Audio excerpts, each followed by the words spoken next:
Vou talvez colocar um pouco na minha idade aqui. Algum de vocês lembra aquele seriado americano, o cara que tinha os cabelos aqui atrás, chamado MacGyver? MacGyver, alguém lembra? Quer levantar a mão para falar que lembra, que assistiu isso? Raul? Tá bom, pode levantar. MacGyver era um cara muito legal. Por quê? Porque ele conseguia fazer as coisas, criar coisas, pegar um pedaço de chiclete e formar uma bomba dele, não foi? Ele conseguia fazer das coisas mais absurdas uma coisa que a gente nunca pensaria fazer. Ele sempre parece que estava preparado aonde ele estava. Ele estava preparado para a situação que ele estava. Estava num freezer congelando, mas ele conseguia sair desse freezer. Não é? Para mim, quando eu era criança também, eu gostava de facas. Eu gostava de brincar com facas. Mas chegou uma hora que as facas começaram a ficar um pouco mais robustas.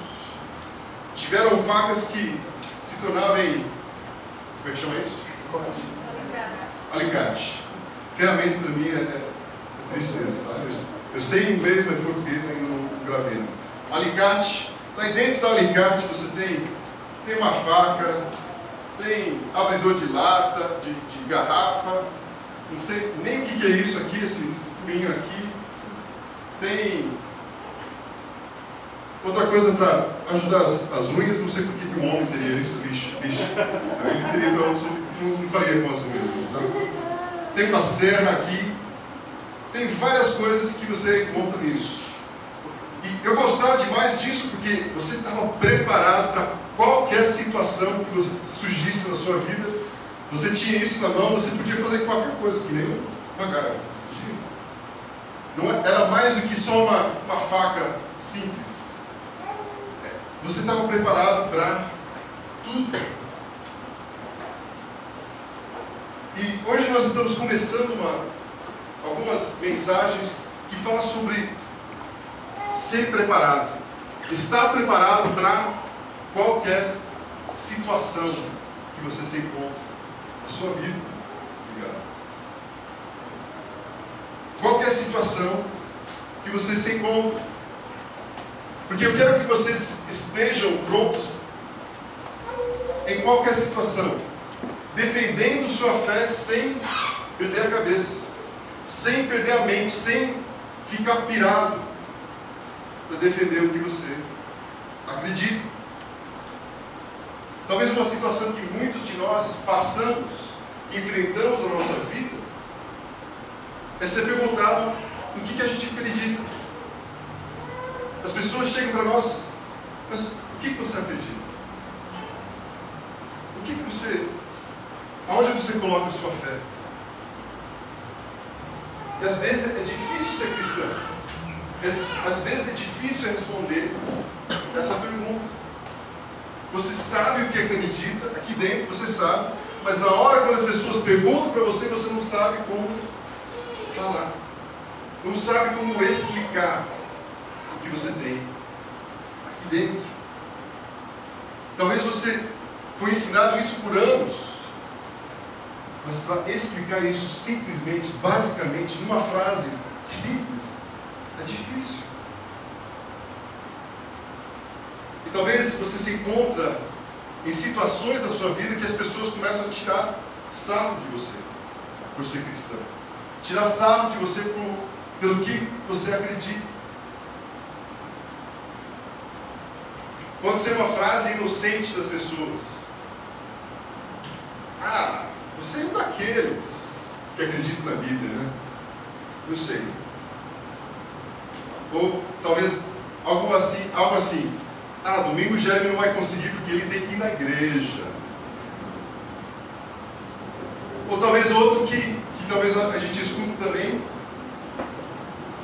Você tenta falar um pouco sobre sua igreja e a pessoa fala, mas antigamente eu também ia na igreja e não gostava e por isso. Daí você não consegue continuar. Argumentos. As pessoas hoje em dia não querem uma conversa profunda sobre sua fé. E muitas vezes não sabemos o que falar resumidamente para eles, quando eles talvez jogam essas coisas para nós. Ficamos sem jeito, ficamos sem resposta e perdemos a oportunidade de interagir com eles.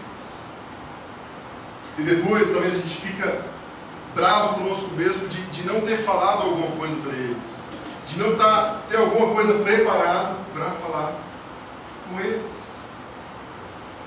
Talvez a pior situação aconteça nas nossas próprias famílias. Talvez aquele sogro que você casou com ele, a filha dele, e leva a filha dele para a igreja, e ele joga aquelas frases, né, que você não tem como defender. Aqueles frases sarcásticas sobre ser cristão, sobre ser evangélico, e você não tem como responder para ele.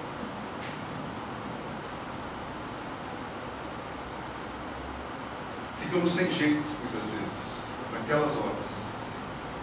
O que devemos falar para eles? Como é que nós explicamos isso para as pessoas?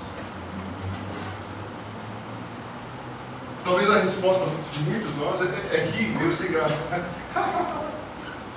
Gostou dessa graça? Riso sem graça. Meio sem graça.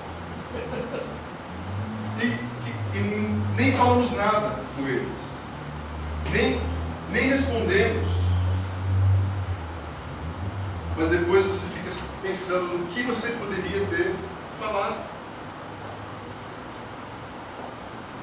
E daí você sabe o que você vai falar na próxima vez, mas isso só acontece depois de uns 6 meses. Daí você esquece de novo. Se você está aqui hoje e talvez você não está caminhando com Cristo ainda, eu não estou sendo crítico com vocês. Eu acho que isso é uma realidade do nosso mundo. Isso acontece. Mas como cristãos, como seguidores de Jesus, é importante que a gente tenha uma resposta simples. Simples. Não ofensivo, mas uma frase para fazer eles pensar. Uma coisa interessante sobre esse tipo de crítica de não cristãos ou conversa de pessoas com cristãos é que no hemisfério ocidental pessoas normalmente não criticam Jesus. Já percebeu isso? Aqui no Brasil, Estados Unidos, hemisfério ocidental, as pessoas não criticam Jesus. As pessoas normalmente criticam o quê? Igreja, criticam pastores, criticam moralidade, criticam fé, céu, inferno. Todas essas coisas eles criticam, mas eles não criticam Jesus.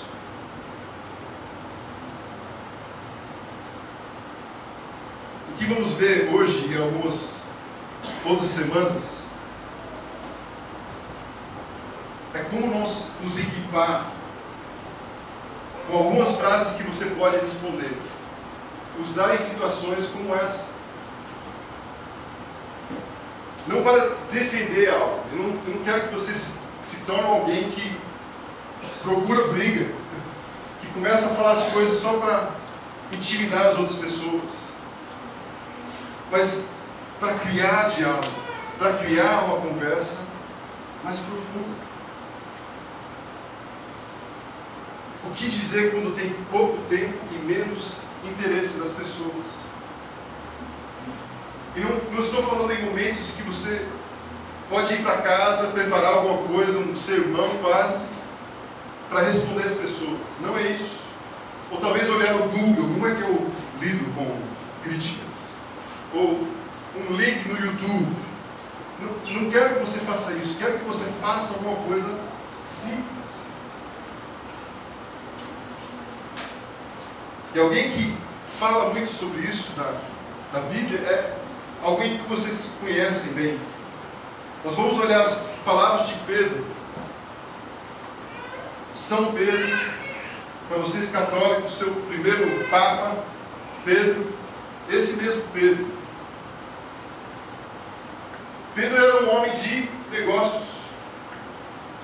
tinha uma empresa de pesca junto com seus pais e irmãos. E provavelmente ele teria herdado a empresa dos seus pais e passado para os seus filhos. E possivelmente a gente nunca teria ouvido falar de Pedro. Mas um dia, Jesus estava falando com um grupo de pessoas. E Pedro estava lá, terminando de pescar, limpando sua rede, tirando as latas de cerveja, os pneus que estavam tudo enroscado lá. Não é assim, pescador? Que a gente faz? Tirando tudo isso, e Pedro estava escutando Jesus falando com eles. Estava bem próximo ao meio-dia. Quem sabe pescar aqui? Tem pescador aqui? Tem algum? Alguns? Eu não sei não. O Eric não levanta a mão, né? Quando que você pesca normalmente? Quase sempre, tá. Mas tem um horário no dia que é melhor para você pescar? Quando? De manhã, no final, da tarde, à noite, também pode ser, também. Esses são os horários. Meio-dia Jesus está lá, Pedro está escutando, limpando a rede, terminou de pescar. E Jesus chega para Pedro, vamos pescar? E Pedro, naturalmente, deve estar pensando, esse cara não sabe o que está falando. Esse carpinteiro está chegando aqui querendo pescar nessa hora. Jesus pergunta de novo, vamos pescar? E Pedro, sendo muito gracioso com Jesus, falou, tá bom, vamos pescar. Entra no barco, e o que acontece quando eles vão para pescar? Tem mais peixe do que eles já viram. Precisa de um outro barco para trazer todos os peixes de volta para a terra.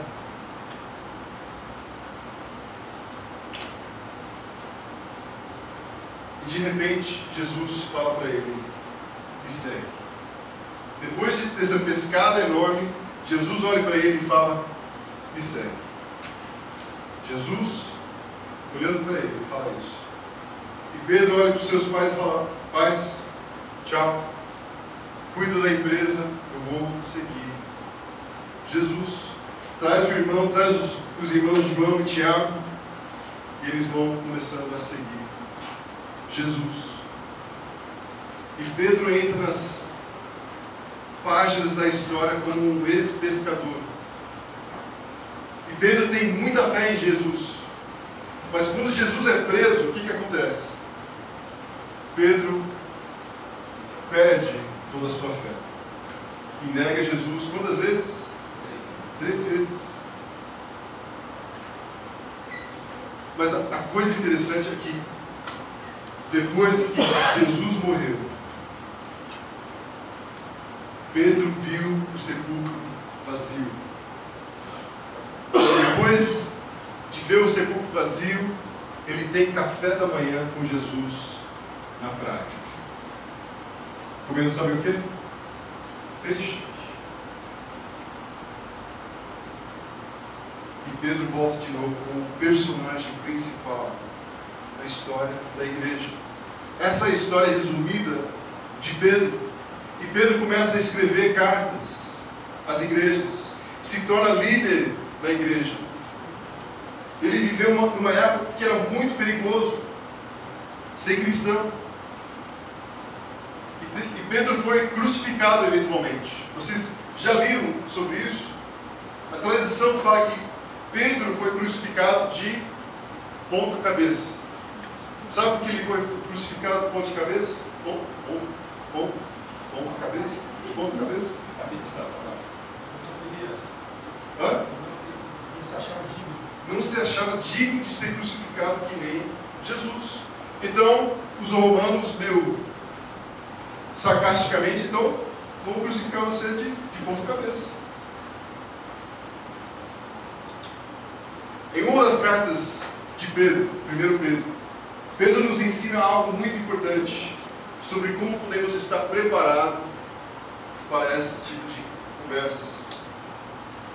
Vamos ler alguns versículos, se você tem seu telefone, se tem Bíblia, se você tem alguma coisa que você pode ler. Vamos estar olhando em 1 Pedro, capítulo 3.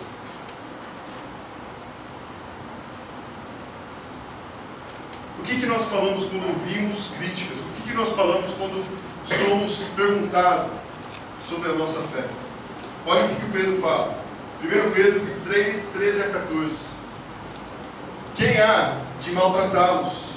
Se vocês forem zelosos na prática do bem, todavia, mesmo que venham a sofrer porque praticam a justiça, vocês serão felizes. Eu estranho essa frase aqui, né? Mesmo que venham a sofrer porque praticam a justiça, vocês serão felizes. Não temam aquilo que eles temem. Não fiquem amedrontados. Outra tradução fala: não temam suas ameaças. Hoje em dia nós sofremos sim por aquilo que acreditamos, mas não sofremos do jeito que eles estavam sofrendo. Nós temos uma liberdade aqui no Brasil que não é comum no mundo inteiro. Talvez a gente sofra um pouquinho, bem pouquinho mesmo, aqui no Brasil, pelo que nós acreditamos, mas não do jeito que Pedro experimentou. E vocês devem saber que no mundo hoje, gente, há mais perseguição e sofrimento pelo Evangelho, agora, nesse momento, do que na história toda da humanidade. Hoje. Isso quer dizer que cristãos hoje estão morrendo pelo que eles acreditam. Isso significa que igrejas como essas estão sendo destruídas hoje, porque as pessoas não querem. Naquela época era difícil você tentar conversar sobre Jesus. A conversa era mais do que: você tem uma religião, nós temos uma religião, a minha religião é melhor. Era mais do que isso.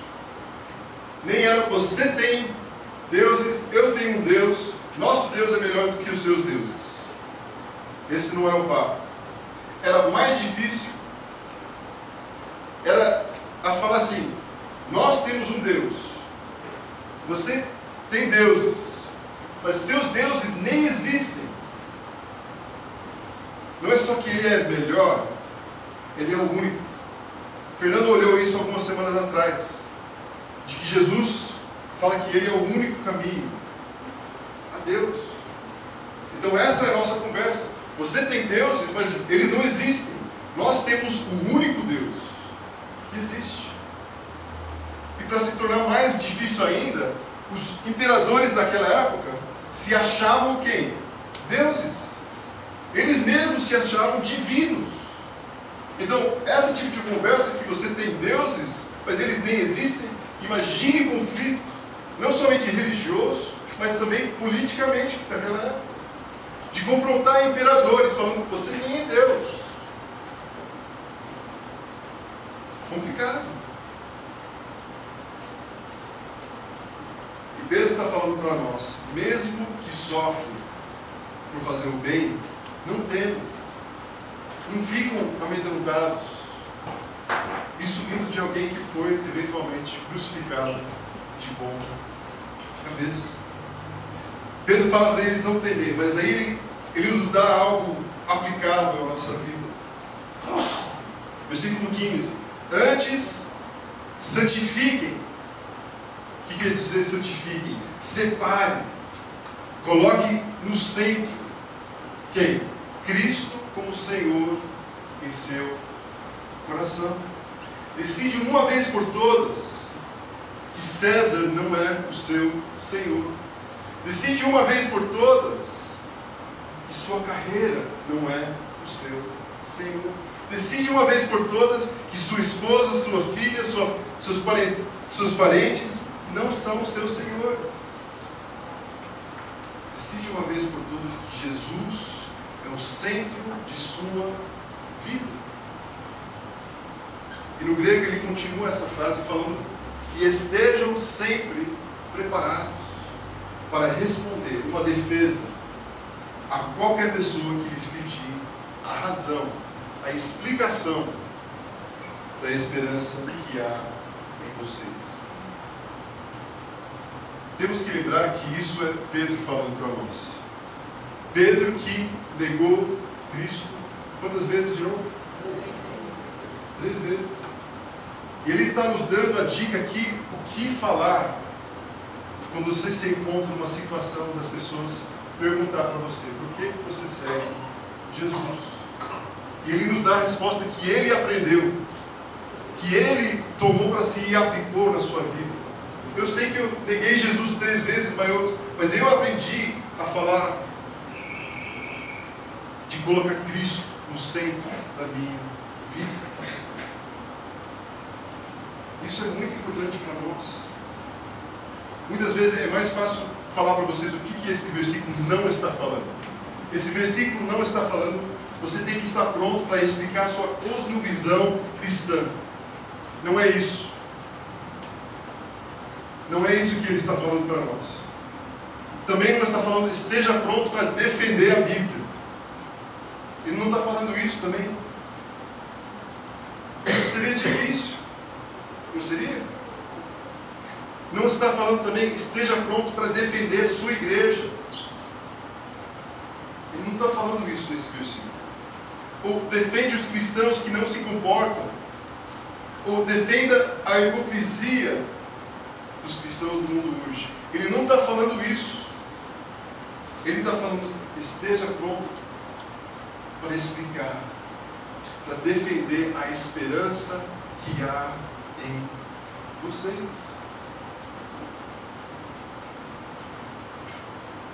Isso quer dizer que você deve ter uma frase bem simples da razão que você está seguindo Jesus, o motivo que você está seguindo Jesus Cristo, que há a esperança que há em você de seguir Jesus. Só isso. Todas as outras coisas são interessantes de conversar assim. É legal para alguns, outros talvez não é tão legal. Mas todas as outras coisas têm livros escritos falando sobre eles. Tem jeito dessas coisas, dessas perguntas.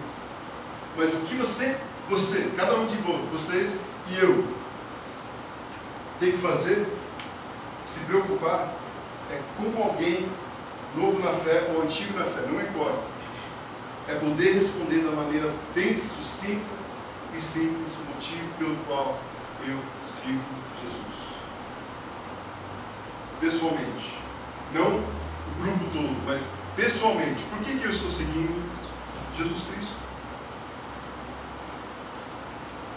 Esteja pronto para defender a sua esperança ou confiança em Cristo.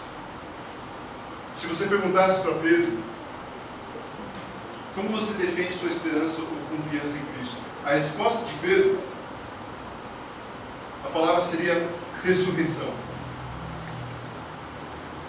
Pedro diria, é bem fácil para mim. Eu vi Jesus morrer. Eu vi ele morrer. Eu vi ele colocado no sepulcro. E mais tarde eu estava tomando café com ele na praia.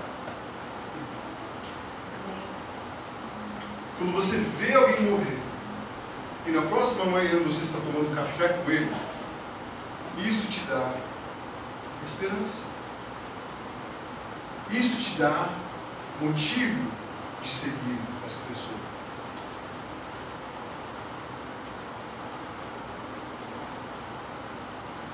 Pedro está dizendo, minha esperança está baseada em um evento que aconteceu. A ressurreição. Eu não sei sobre os 6 dias da criação, eu não sei sobre a história de Noé, eu não sei sobre predestinação, eu não sei sobre essas coisas. Uma coisa eu sei. Eu vi um cara morrer. E no próximo dia eu estava tomando café com ele. Ele prediz que ia fazer isso. Então eu coloco a minha esperança nessa pessoa. É por isso que eu sigo Jesus. Se você ler o resto de 1 Pedro, Pedro vincula a sua esperança pessoal em Jesus Cristo com a ressurreição. Por exemplo, 1 Pedro 1:3. Conforme a sua grande misericórdia, Ele os regenerou para uma esperança viva.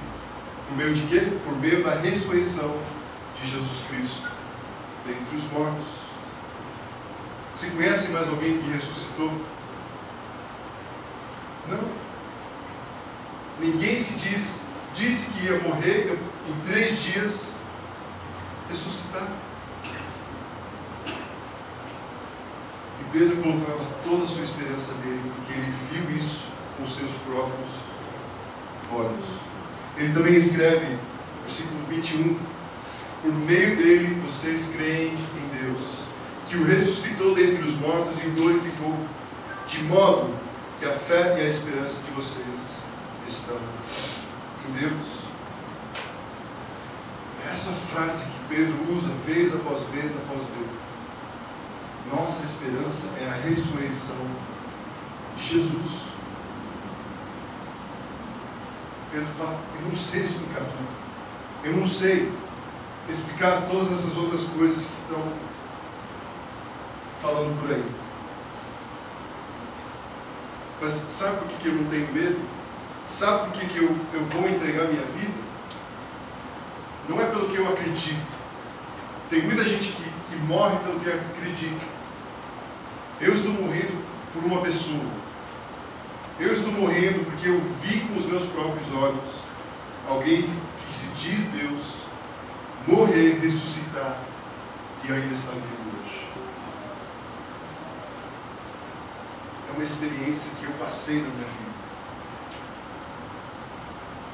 Ele continua o texto, 1 Pedro 3,16.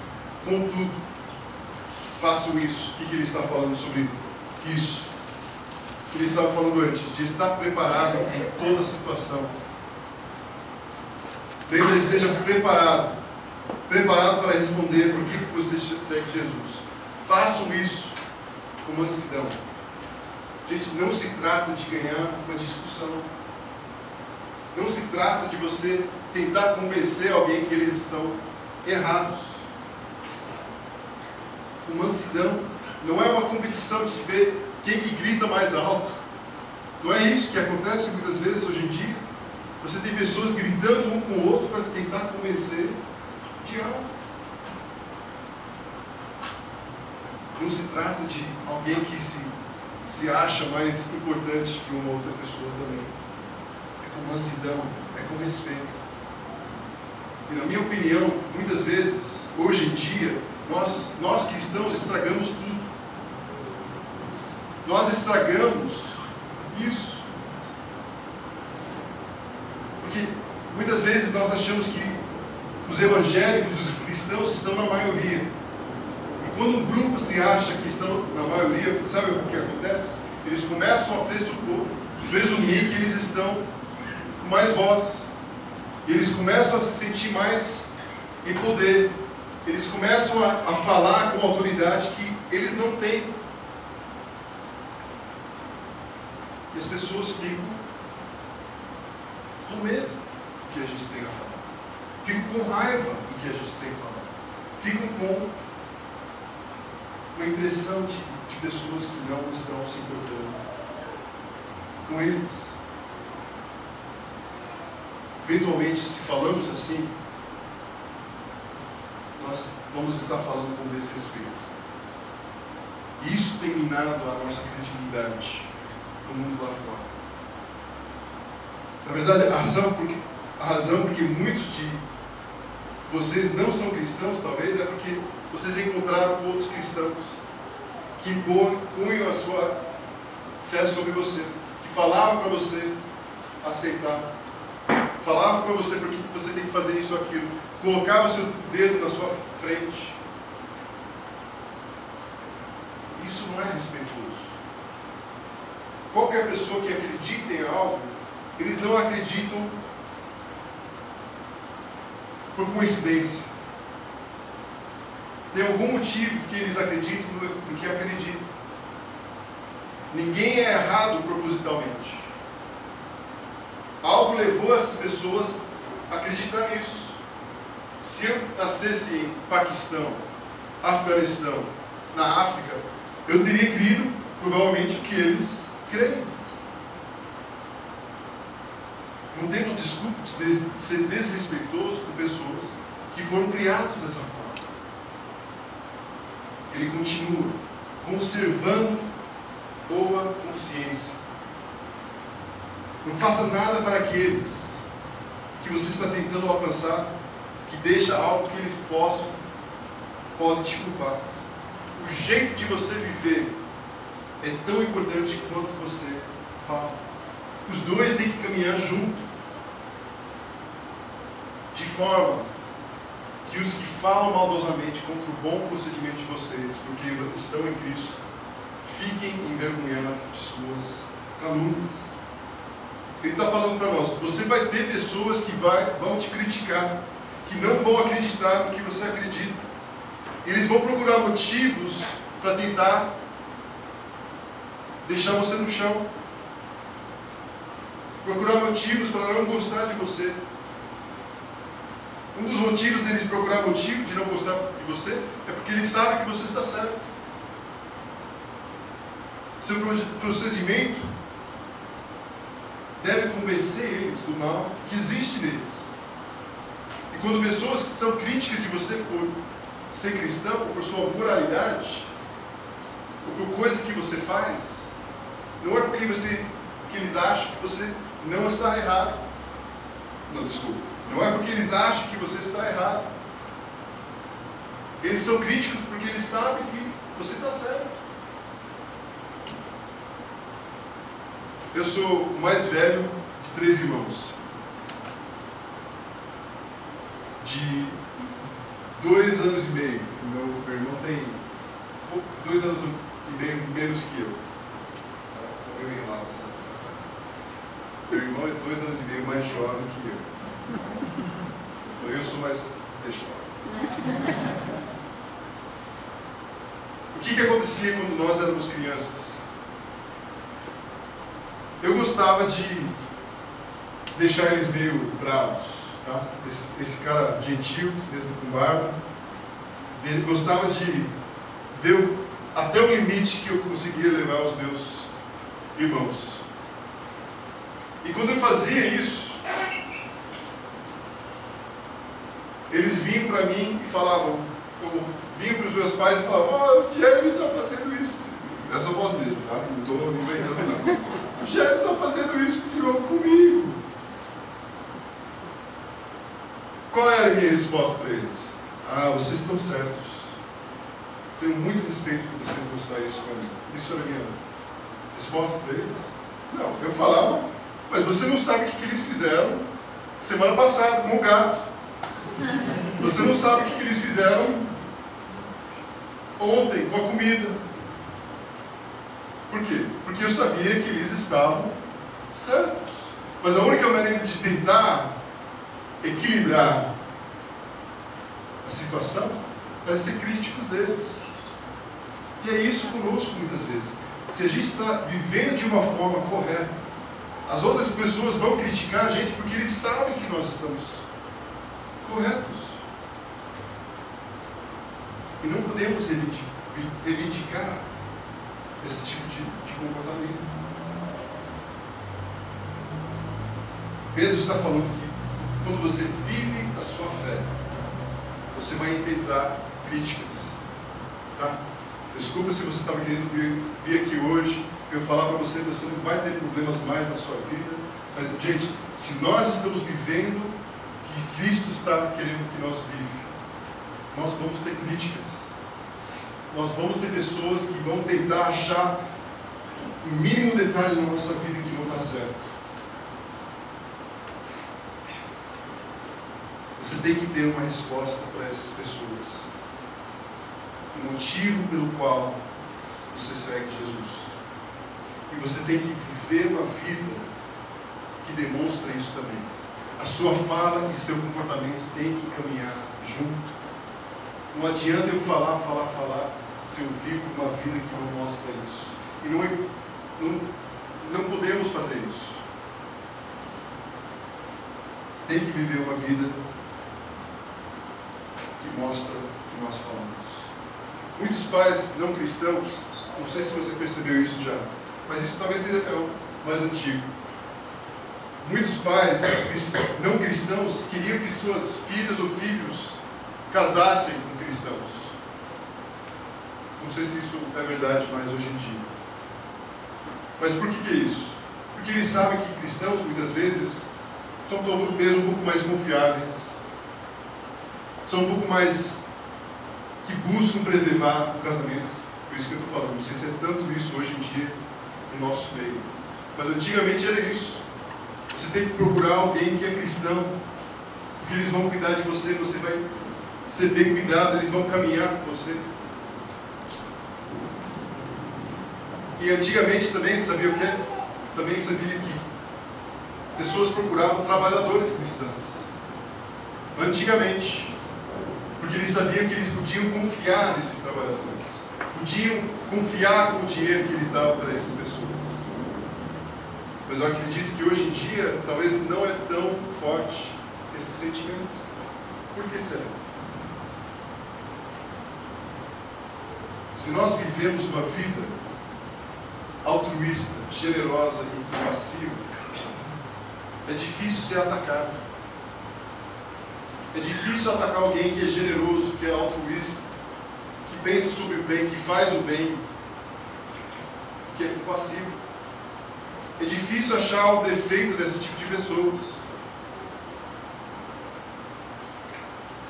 Muitas vezes, quando nós encontramos pessoas assim, a gente fica de boca aberta. Nossa, que legal essa pessoa.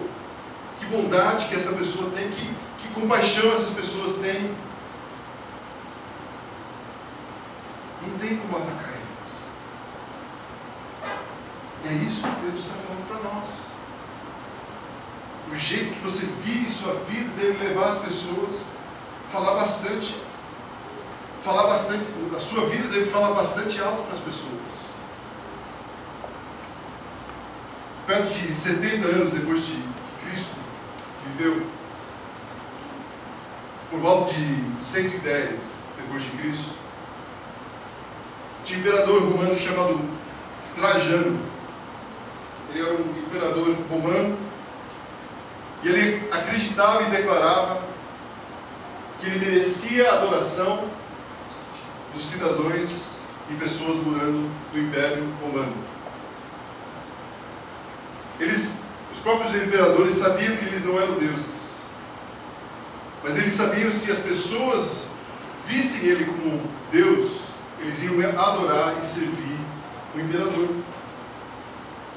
Então, no reinado de Trajano, perseguição começou em vários locais no Império Romano contra os cristãos que não adoravam o imperador. E judeus, por algum motivo, não estavam inclusos nessa perseguição, mas cristãos gentios tinham que adorar. Ele tinha um governador chamado Plínio o Jovem. O que era o jovem? Ele tinha um tio chamado Plínio o Velho. Então Plínio o Jovem era o governador na atual Turquia. Ele começa a receber cartas do Trajano falando para ele prender os cristãos. Eles precisavam ser prendidos porque eram traidores. São contra o império, ele falava. São perigosos demais. E tem algumas cartas pessoais entre Plínio Jovem e Trajano. Isso você pode procurar. Google, ótimo para isso. Procura essa história e você vai verificar. Tudo isso aconteceu. E ele começa a escrever cartas. E Plínio escrevia que juntaram os cristãos e perguntava: e agora, o que a gente deve fazer? E Trajano respondia: juntam eles e torturam eles. Começa a torturar os cristãos. E Plínio respondia: tá bom, juntamos e descobrimos isso. Torturamos alguns, matamos alguns. Tem cristãos nas cidades. nas periferias do interior. Estão em toda parte, esses cristãos. A gente não sabia que era tanto assim. Não podemos torturar os cidadãos, então vamos torturar os escravos dos cidadãos cristãos. Mas tem muito, não dá para torturar todos. Até perguntar, você sabia que tem cristão que tem mais de 20 anos? Que é cristão? O que devemos fazer, Trajano, com essas pessoas? E nessa troca de cartas, Plínio descreve o que ele descobriu sobre os cristãos. 70 anos depois de Jesus. E olha o que ele escreve para Trajano. Os cristãos têm como hábito reunir-se em um dia fixo, antes do nascer do sol, e dirigir palavras a Cristo como se este fosse um Deus. Então, enviamos alguns espiões, informantes dos grupos deles, entrevistamos, torturamos e descobrimos isso, Trajano. Antes de ir trabalhar, esses cristãos se juntam antes do nascer do sol e eles começam a falar sobre Jesus. Quantos de vocês têm dificuldade de chegar no ponto das 10 horas? Tem algum? Não vou ler. Antes do nascer do sol, eles vinham para falar um com o outro. Dirigir palavras também significa cantar hinos a Deus. Porque se você pensar sobre isso, naquela época, 70 anos depois de Jesus, não tem os iPhones, não tem os tablets, não tem isso para eles ver a palavra de Deus. Então eles pegavam músicas e cantavam as verdades de Jesus, de Deus, nas músicas. Era essa forma deles poder lembrar sobre Deus, saber como referir a Deus. Essa é a nossa genealogia como cristãos. E Plínio continua falando, eles mesmos fazem um juramento de não cometer qualquer crime, nem cometer roubo ou saque, ou adultério, nem quebrar sua palavra e nem negar o depósito quando exigido. Plínio, escrevendo essa carta no seu iMac, fala, grande imperador Trajano, me perdoe, mas nós estamos prendendo talvez os melhores cidadãos que nós temos no Império Romano. Por que estamos prendendo eles? Eles fizeram juramento de não cometer crime, de não cometer adultério, saque, roubo. Fizeram juramento para falar a verdade. Grande imperador, nós torturamos, investigamos, infiltramos, mas esses não são criminosos. Você pode imaginar o que aconteceria aqui em Lagoa Santa se amanhã, segunda-feira, antes de ir para o trabalho, nós reuníssemos aqui e nós fizéssemos um juramento que nem eles.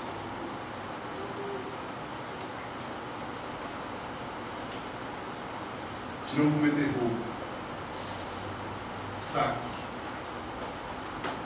adultério, ou quebrar sua palavra antes de ir para o trabalho e fechar em oração e terminar a nossa reunião. Seria muito difícil criticar cristãos se nós fizéssemos isso. Só podiam criticar que talvez acreditamos em coisas meio doidas, que não faz sentido muitas vezes.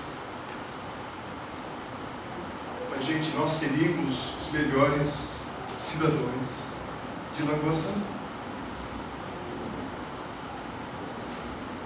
E do Brasil. É isso que os cristãos do primeiro século faziam. É sobre isso que eles juntavam para conversar no primeiro século. Convence o mundo através de sua vida e fala qual é a esperança que temos. A carta termina assim: após fazerem isso, despedem e se encontram novamente para a refeição. A gente gosta dessa parte, né? Refeição. Encontram-se para a refeição, mas com comida normal, inocente. Sabe por que ele escreveu isso? Isso é importante. Porque as pessoas falavam que cristãos comiam, sabe o quê? Bebês. Comiam a carne e bebiam o sangue de bebês. É isso que eles falavam sobre os cristãos. Onde será que eles pegaram essa ideia? O que nós falamos que é a carne de Cristo, que é sangue de Cristo? Santa Ceia. Então eles viam que a gente estava falando, que a gente bebia o sangue de Jesus no comunhão, na Santa Ceia, e comíamos a carne de Jesus com o pão, e eles achavam que eles estavam comendo bebês. E Plínio escreve isso para falar, eles não são zumbis. Eles não estavam comendo nada fora do normal. Então, Trajano, o que nós fazemos com esse grupo de pessoas? É assim que nós chegamos aqui 2000 anos depois. Essa é a nossa história como cristão. Era o que eles acreditavam, mas também como eles viviam, o que mudou o mundo. Pedro continua em versículo 17: é melhor sofrer por fazer o bem, se for da vontade de Deus, do que por fazer o mal. Pedro está dizendo aqui que nós vamos sofrer nesse mundo. Eu sei que tem pessoas que falam que nós temos que parar de sofrer na nossa vida como cristão, mas isso não é verdade. Pedro fala claramente aqui: se for da vontade de Deus, nós vamos fazer o quê? Nós vamos sofrer.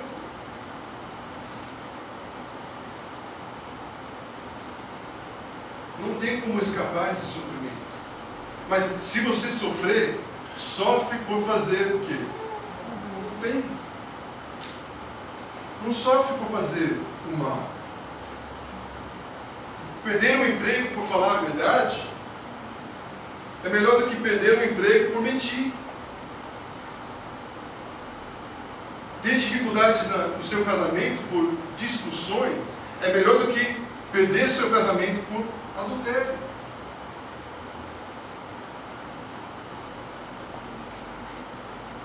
Primeiro Pedro também, ele fala no versículo 18: pois também Cristo sofreu pelos pecados uma vez por todas, o justo pelos injustos, para conduzir-nos a Deus.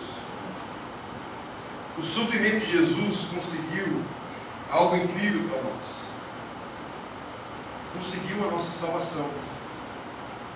Esteja preparado para dar a resposta, mas enquanto está preparando, se prepare, porque talvez vai te custar algo.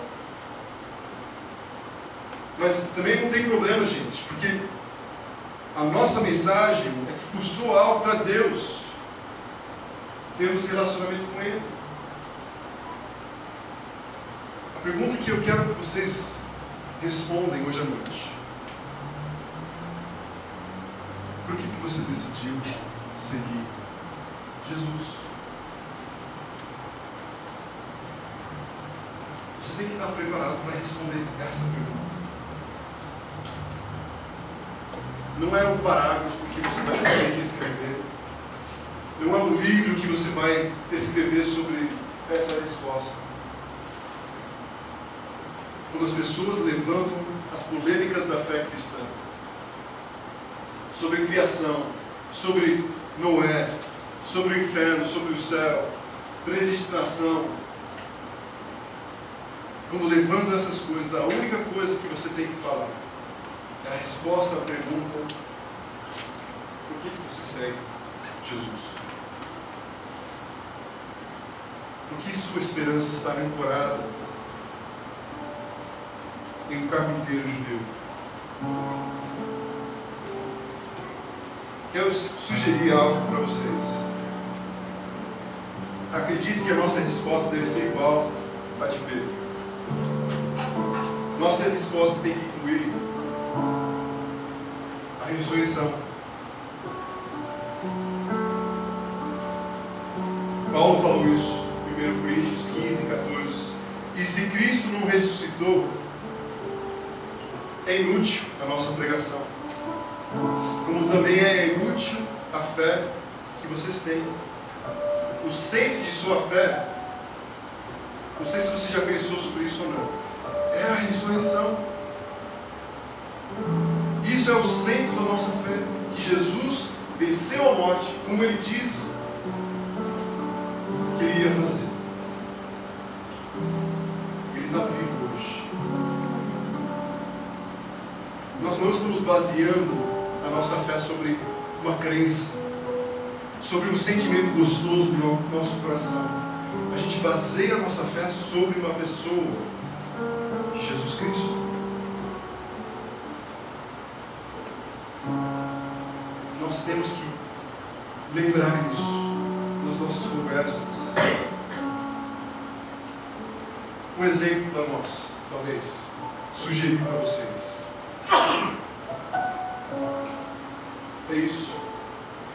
Eu acredito que Jesus morreu por meus pecados e ressuscitou dos mortos. É por isso que eu sigo Jesus. Eu acredito que Jesus morreu por meus pecados. É por isso que Ele ressuscitou, e é por isso que eu sigo. Sim, essa é uma ótima pergunta sobre a criação, e eu não sei a resposta, mas eu acredito que Jesus morreu por meus pecados e ressuscitou dos mortos. Eu não sei sobre esse outro pastor, o que ele está fazendo. Eu só sei que eu acredito que Jesus morreu por meus pecados e ressuscitou dos mortos.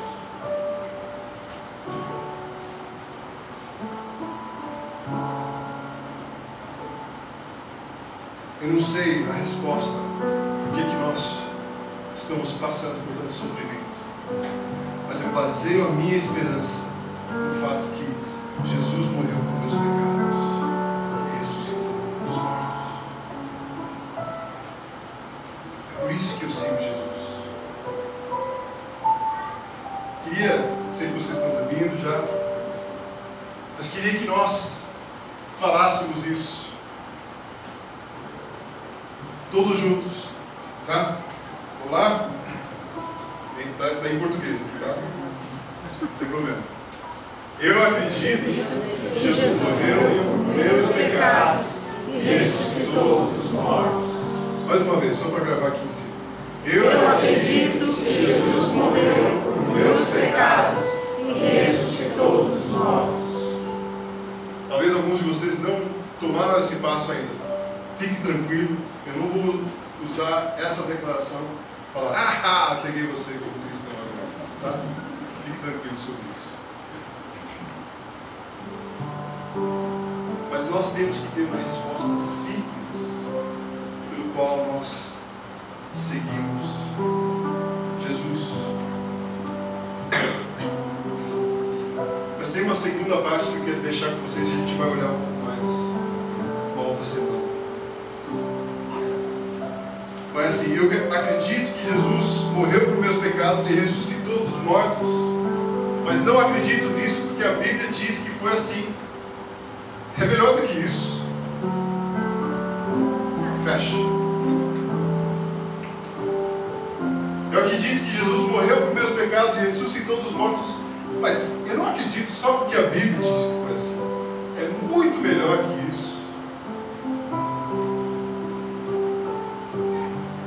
As pessoas ficam... Fala mais. Eles querem saber.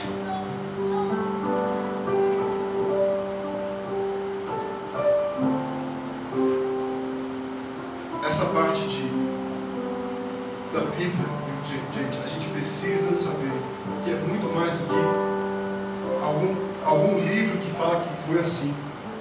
Tem que ser muito mais real do que só isso. Tem que ser muito mais do que só palavras em um livro.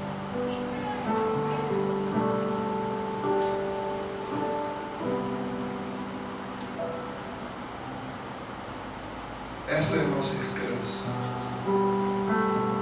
É por isso que nós seguimos Jesus. Talvez você não consiga explicar a abertura do Mar Vermelho, ou se foi 6 dias de criação, ou se há predestinação ou não. Mas uma coisa você deve saber: que Jesus morreu por seus pecados.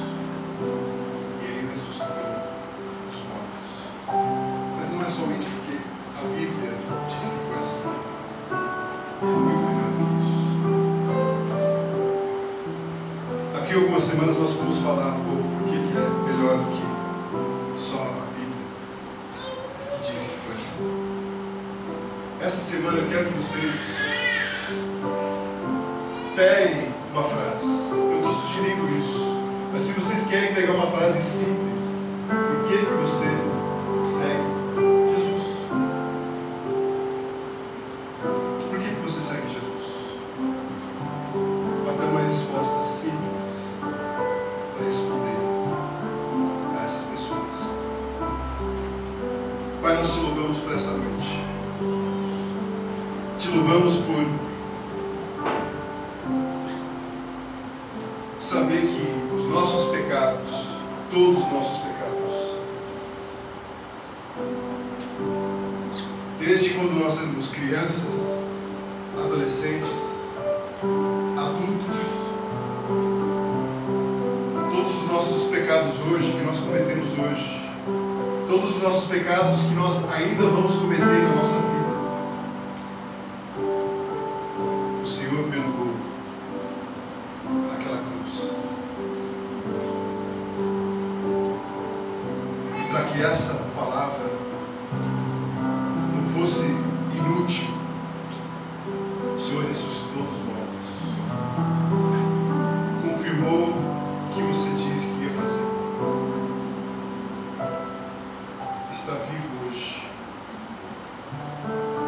Pai, essa é a nossa esperança que nós temos.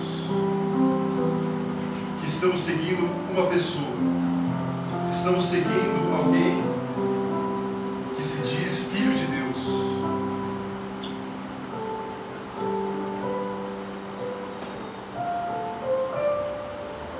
Nos deu acesso, Deus o Pai, novamente.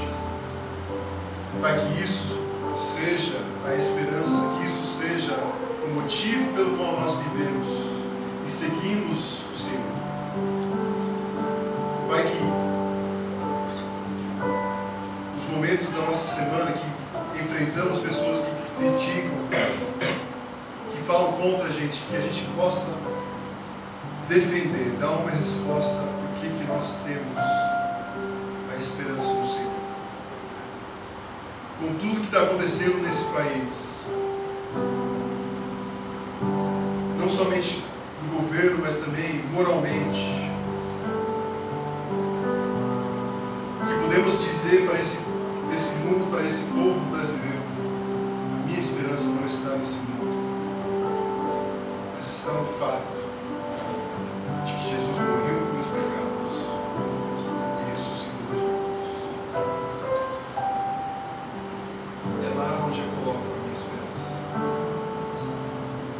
um dia Ele vai voltar para estar comigo de novo. Nos dá as palavras certas para falar, com mansidão, com respeito,